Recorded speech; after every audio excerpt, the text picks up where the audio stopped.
मैं समझता हूँ न्यास जो है वो इस पर विचार कर रहा है। कल भी इस पर चर्चा हुई थी। हमारे सेंट्रल बिल्डिंग रिसर्च इंस्टीट्यूट के जो प्रतिनिधि आए हैं उनके साथ भी विस्तार से चर्चा हुई।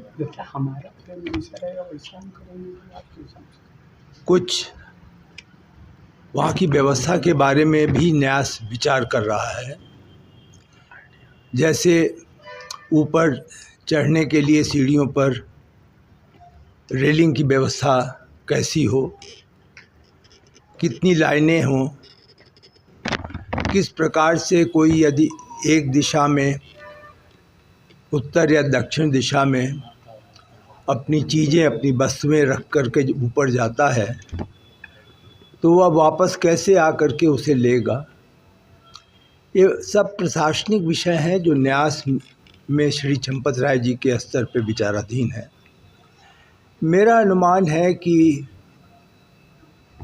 1 सप्ताह से 10 दिन के अंदर श्रद्धालुओं को दर्शन की सुविधा मिल जाएगी।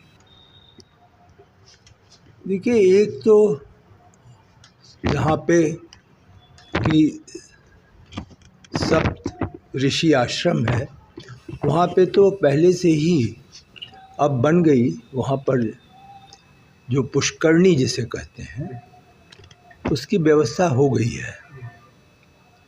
यदि आपका संकेत, आप सभी का संकेत पंचवटी वाटिका की ओर है तो वहाँ उसको मैंने देखा है। वह स्थान शायद झील तो नहीं कहेंगे,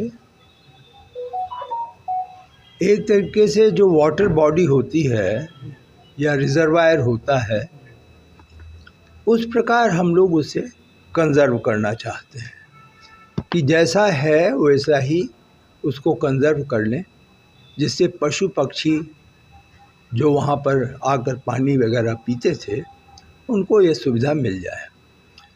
हम जो पंचवटी वाटिका है उसमें वहाँ के पौधे, वहाँ की जो व्यवस्था, मतलब भूमि की व्यवस्था, ऊंचा नीचा जिसको कहते हैं, उसमें हस्तक्षेप बहुत नहीं करना चाहते। प्रकृति को प्रकृति जैसा ही हम लोग स्वीकार करके वाटिका को सौंदर्यीकरण की ओर ले जाएंगे। जीएमआर के लोग उसका अध्ययन कर रहे हैं और लगभग 1 माह में मास्टर प्लान पूरी वाटिका जो है वो बन जाएगी।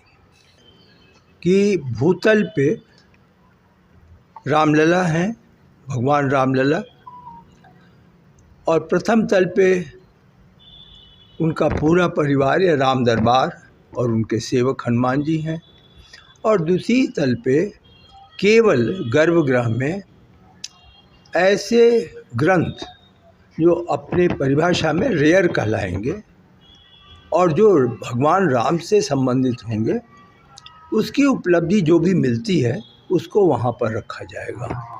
तो इस प्रकार से सभी तलों का जो है वो कैसे सदुपयोग होगा उसका निर्णय हो चुका। भारत सरकार की बहुत संस्थाएं हैं जिन्होंने कि सहयोग दिया है। ऐसे तो आप जानते हैं आईआईटी भी केंद्रीय सरकार के नियंत्रण में है। आप जानते हैं सेंट्रल बिल्डिंग रिसर्च इंस्टीट्यूट केंद्रीय सरकार के नियंत्रण में है। आप जानते हैं नेशनल रॉक मैकेनिक्स जो मैसूर की, जिन्होंने पत्थरों का प्रमाणीकरण किया, वह केंद्रीय व्यवस्था है। एएसआई के लोग वर्तमान में आज आए हुए हैं और वह देखना चाहते हैं कि जो पुराना मंदिर, जो अस्थायी मंदिर है, उसको किस प्रकार से हम कंजर्व करेंगे, किस प्रकार से लोगों को पिछले 500 वर्ष का इतिहास हम बता पाएंगे। तो जो वहाँ मंदिर छोटा, जहाँ आप सब ने भगवान का दर्शन किया है, उसके कंजर्वेशन का कार्य आज एएसआई देखने आए हैं, वह सहायता देंगे। अनेक मंत्रालयों ने भी सहायता दी है भिन्न भिन्न प्रकार से। रेल मंत्रालय ने, जो लोहा का विभाग है उन्होंने, जो ब्रॉन्ज का विभाग है उन्होंने, यहाँ तक कि रक्षा मंत्रालय की एक संस्था है मिडानी, जो धातु मिश्रण का निर्माण करती है, उसके माध्यम से हम लोग टाइटेनियम की जाली बनवा रहे हैं। तो केंद्र सरकार की इस प्रकार से तो सहायता है, लेकिन ये आप कदापि न समझें कि कोई वित्तीय सहायता है। जो भी निर्माण या जो भी सहायता की जा रही है, उसका जो भी एक तरीके से व्यय है, पूरी तरीके से वह भुगतान ट्रस्ट कर रहा है।